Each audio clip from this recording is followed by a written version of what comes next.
Assalamualaikum warahmatullahi wabarakatuh. Nama saya Mulkan Irwansyah.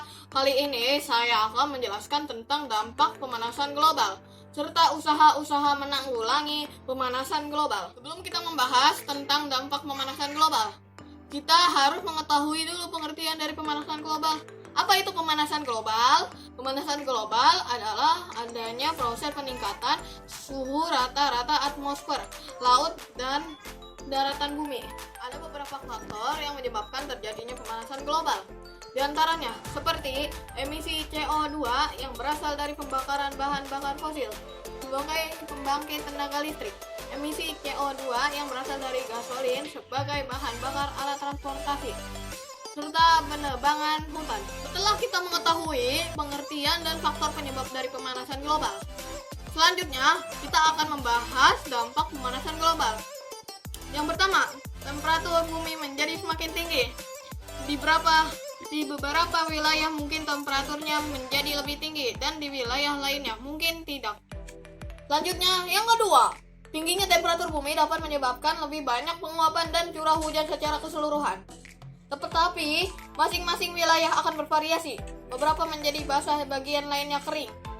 Selanjutnya, yang ketiga, mencairnya glaser yang menyebabkan kadar air laut meningkat. Begitu pula dengan daratan pantai yang landai. Lama-kelamaan mengalami peningkatan akibat pengenangan air. Selanjutnya, yang keempat, hilangnya terumbu karang. Sebuah laporan tentang terumbu karang yang dinyatakan bahwa dalam kondisi terburuk. Populasi karang akan hilang pada tahun 2100 karena meningkatnya suhu dan pengasaman laut. Hal ini akan berdampak pada ekosistem laut karena banyak spesies lain yang hidupnya bergantung pada terumbu karang. Selanjutnya, yang kelima, kepunahan spesies yang semakin meluas. Menurut penelitian yang dipublikasikan dalam majalah Nature, peningkatan suhu dapat menyebabkan kepunahan lebih dari 1 juta spesies. Sampai saat ini, hilangnya spesies semakin meluas dan daftar spesies yang terancam punah terus berkembang bertambah. Selanjutnya, yang keenam, kegagalan panen besar-besaran. Menurut penelitian terbaru, terdapat 90% kemungkinan bahwa 3 miliar orang di seluruh dunia harus memilih antara pergi bersama keluarganya ke tempat yang beriklim baik atau kelaparan akibat perubahan iklim dalam kurun waktu 100 tahun. Dan dampak pemanasan global yang terakhir adalah penipisan lapisan ozon. Apa itu lapisan ozon?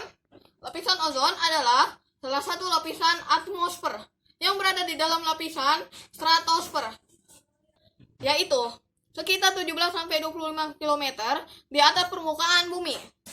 Lapisan inilah yang melindungi bumi dari bahaya radiasi sinar ultraviolet. Berdasarkan pengamatan satelit, diketahui bahwa lapisan ozon secara berangsur-angsuran mengalami penipisan sejak tahun 1970. Selanjutnya, kita masuk pembahasan kedua, yaitu usaha-usaha menanggulangi pemanasan global. Penyebab terbesar pemanasan global adalah karbon dioksida, CO2.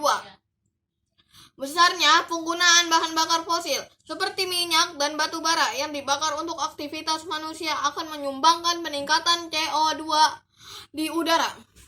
Salah satu contoh dampak aktivitas manusia yang mengganggu keseimbangan ekosistem dan biosfer adalah kerusakan lapisan ozon.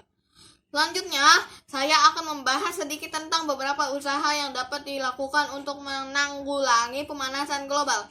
Di antaranya, sebagai berikut. Pertama, yaitu menggunakan energi terbarukan dan mengurangi penggunaan batu bara, gasolin, kayu, dan bahan bakar organik lainnya. Yang kedua, yaitu meningkatkan efisiensi bahan bakar kendaraan.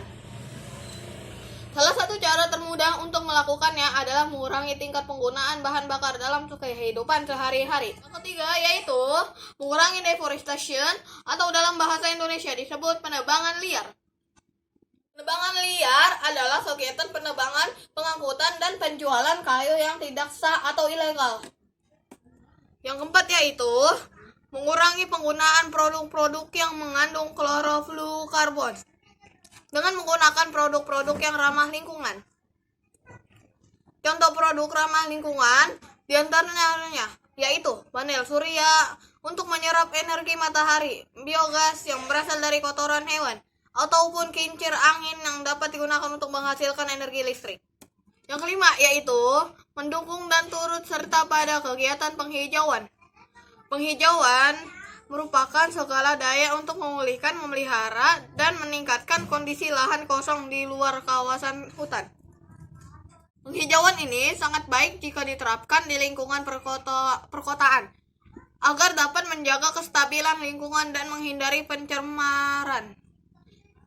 Salah satu contoh penghijauan yaitu adanya hutan kota dan taman kota. Baik, itulah pembahasan yang dapat saya sampaikan mengenai dampak pemanasan global serta usaha-usaha untuk menanggulanginya. Semoga apa yang sudah saya sampaikan dapat dengan mudah dipahami oleh teman-teman. Sekian dari saya. Wassalamualaikum warahmatullahi wabarakatuh.